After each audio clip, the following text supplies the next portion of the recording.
Assalamualaikum warahmatullahi wabarakatuh. Salam sejahtera. Nama saya Setro Sitangga, Prodi Teknik Mesin, jurusan Teknik Mesin, Politeknik Negeri Jakarta.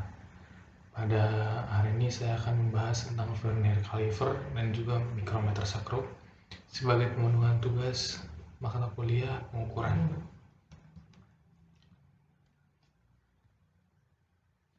Oke, yang pertama yaitu vernier caliper atau jangka sorong. Jangka sorong adalah suatu alat ukur yang mempunyai ketelitian tinggi hingga 1/100 mm dan digunakan untuk mengukur satuan panjang, diameter, dan kedalaman. Biasanya penggunaan jangka sorong dilakukan di manufaktur atau industri permesinan seperti mesin bubut, CNC, scrap, industri otomotif, dan juga industri elektronik. Kemudian kita bahas yaitu bagian-bagian dari jangka sorong. Yang pertama yaitu rahang bawah atau outside jaw. Biasanya digunakan untuk mengukur panjang ataupun diameter luar dari suatu benda kerja. Yang kemudian nomor 2 yaitu rahang atas.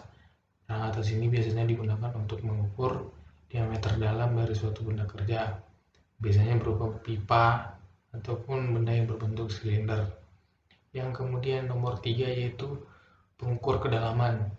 Alat ini atau bagian ini biasanya digunakan untuk mengukur kedalaman atau ketinggian suatu benda. Yang kemudian yang berikutnya yaitu nomor 4 dan 5 yaitu skala utama. Skala utama ini merupakan skala tetap yang tidak berubah-ubah posisinya. Perbedaan antara nomor 4 dan 5 yaitu nomor 4 menggunakan satuan cm dan yang di atasnya menggunakan satuan inci. Kemudian nomor 6 yaitu skala Nonius. Sama dengan nomor 7 merupakan skala Nonius juga. Skala Nonius inilah skala yang berpindah-pindah atau berubah-ubah sesuai dengan ukuran benda. Perbedaannya di sini nomor 6 itu merupakan skala Nonius dalam satuan cm dan yang di atas merupakan skala Nonius dalam satuan inci. Yang kemudian terakhir yaitu nomor 8 retainer. Retainer ini berfungsi untuk menggeser skala Nonius pada saat pengukuran. Macam-macam dari jangka sorong. Jangka sorong terdiri dari 3 macam, yang sampai saat ini baru 3 macam. Yang pertama itu jangka sorong digital, kedua jangka sorong manual, dan ketiga yaitu jangka sorong analog. Jangka sorong digital ini pada skala Noniusnya sudah terpasang skala digital. Jadi penghitungannya yang pertama itu kita lihat di skala utamanya, kemudian kita lihat skala Noniusnya pada bentuk digital, kemudian langsung dijumlahkan. Kemudian jangka sorong manual. Jangka sorong manual ini mesin manual pada jangka skala utama maupun skala Noniusnya. Pada skala Noniusnya kita harus teliti memeriksa garis yang paling lurus dengan skala utama. Makanya pada jangka sorong manual ini ketelitian yang tinggi sangat dibutuhkan. Kemudian jangka sorong analog hampir sama dengan jangka sorong manual. Perbedaannya hanya di skala Noniusnya. Pada jangka sorong analog menggunakan jarum analog sebagai petunjuk skala Nonius. Makanya kita harus teliti untuk melihat menunjuk ke angka berapa. Cara membaca jangka sorong. Sebagai simulasi kita lihat di sini pada gambar tersebut kita perhatikan ada skala utama, skala vernier atau skala Nonius, dan juga ada garis lurus yang terbentuk dari skala Nonius dan skala utama. Pertama kali pada saat pengukuran yang kita lihat itu skala utama. Di sini posisi skala utama itu berada di garis yang melewati titik 0 pada skala Nonius. Di sini garis itu yaitu 2 kemudian lewat 1 batang, berarti dihitung 21. Kemudian kita hitung skala Noniusnya. Penghitungan skala Nonius dilihat pada garis yang paling lurus antara skala utama dan skala Nonius. Di sini posisinya ada di posisi garis ketiga dari 0. Maka dari pembacaan ini hasil pembacaannya itu 21,3 mm. Kemudian yang berikutnya itu mikrometer skrup. Mikrometer skrup ialah salah satu alat ukur yang bisa digunakan untuk mengukur panjang suatu benda dan mengukur tebal sebuah benda serta mengukur diameter luar sebuah benda dengan tingkat ketelitian yang mencapai 0,01 mm atau 10 pangkat mm. Bagian-bagian dari mikrometer skrup yaitu anvil atau poros tetap, kemudian spindle atau poros gerak, kemudian lock nut, sleeve, thimble, racket, dan frame. Anvil itu poros tetap untuk menahan benda kerja, sedangkan spindle adalah poros yang bergerak untuk menjepit benda kerja pada saat pengukuran. Lock nut ini berfungsi untuk mengunci spindle pada saat pengukuran sehingga tidak terjadi perubahan pada saat pengukuran. Kemudian sleeve ini akan lengan pada micrometer screw yang terdapat skala utama di dalamnya. Kemudian thimble ini adalah skala yang diputar untuk merekatkan benda ke pengukuran dan juga sebagai tempat dari skala luniusnya. Kemudian ratchet ini adalah pemutar spindle namun dengan pergerakan skala yang lebih kecil. Frame berfungsi untuk memegang antara anvil dan spindle serta benda kerjanya. Kemudian cara membaca micrometer screw. Pada micrometer screw yang pertama kita perhatikan adalah skala utamanya. Di sini skala utamanya ada di posisi kita lihat 5 dan melewati satu batang di bawahnya.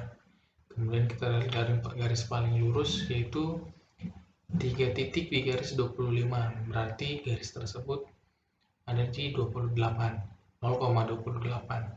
Maka dalam perhitungannya tinggal kita jumlahkan. Yang pertama 5,0 ditambah skala yang di bawah yaitu 0,5 dan juga ditambah skala luniusnya 0,28. Jadi hasil dari perhitungan ini adalah 5,78 mm. Oke, untuk berikutnya kita akan bahas simulasi menggunakan aplikasi pada Android. Oke, baik, berikutnya kita akan mencoba simulasi pengukuran menggunakan aplikasi pada Android yaitu Vernier Caliper. Bisa dicari di Play Store nanti dengan keyword Vernier Caliper. Berikut tampilannya, langsung kita coba saja. Itu yang pertama Vernier Caliper. Oke, di sini pertama kita buka, kita masukkan benda kerjanya, lalu ditutup. Lalu kita mulai pembacaan. Di sini dia posisinya berada di 36 di garis ke-36 pada skala utama.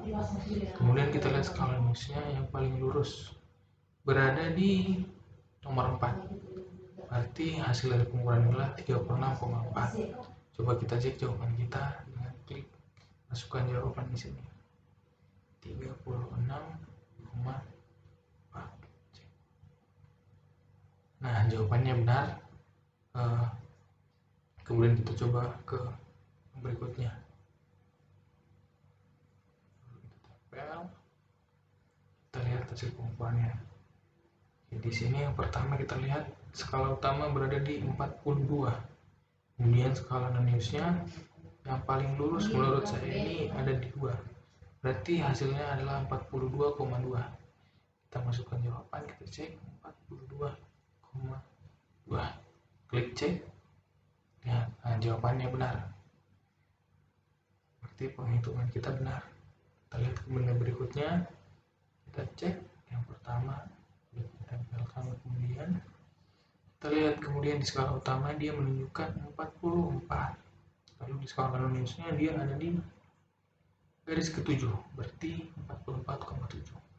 Coba kita cek, masukkan jawaban 44,7. Cek. Nah, jawaban benar. Untuk memastikan lagi kita coba perhitungannya. Terakhir untuk jangka sorong. Kita coba. Ini dia berada di posisi 42. Skala luniusnya ada di garis 7, 42,7. Kita coba 42,7. Oke, jawabannya juga benar. Nah, sekian dari jangka sorong. Sekarang kita coba untuk menghitung di bagian micrometer screw. Langsung saja kita geser benda kerjanya, lalu kita tutup, kita putar ini skalanya,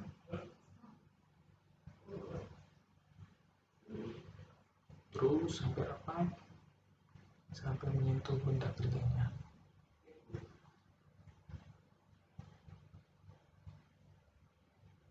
Oke, sudah rapat.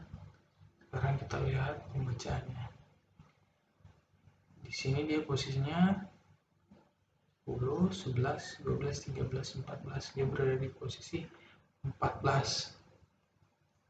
Kemudian skala Indonesia berada di 14,17.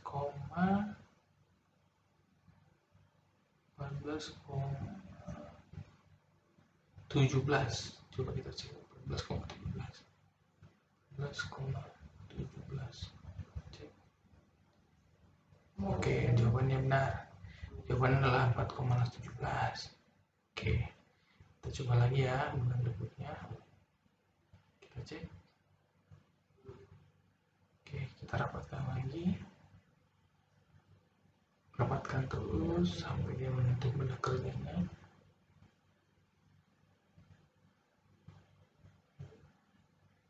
Oke, untuk kita cek. Di sini dia posisinya ada di 11, di bawahnya 0,5, dan dia berada di posisi 19. Berarti hasil jawabannya adalah 11,69.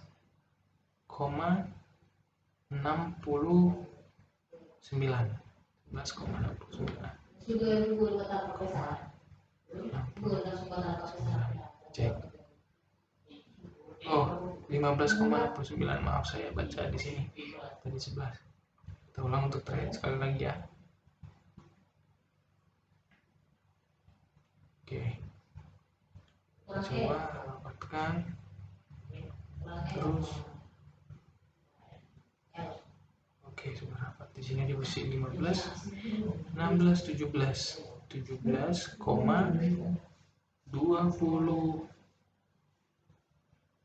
1, 2, ya 27. 17,27. Kita cek. 17,27. Nah, benar, jawabannya adalah 12,12. Aplikasi ini dapat dilihat di Play Store. Ada, nanti tinggal dicoba di Android cara menghitung menggunakan jangka sorong maupun mikrometer sekrup. Demikian video untuk hari ini. Semoga bermanfaat sebagai pemenuhan tugas mata kuliah pengukuran. Saya Satrio Sitangga, pamit undur diri. Terima kasih.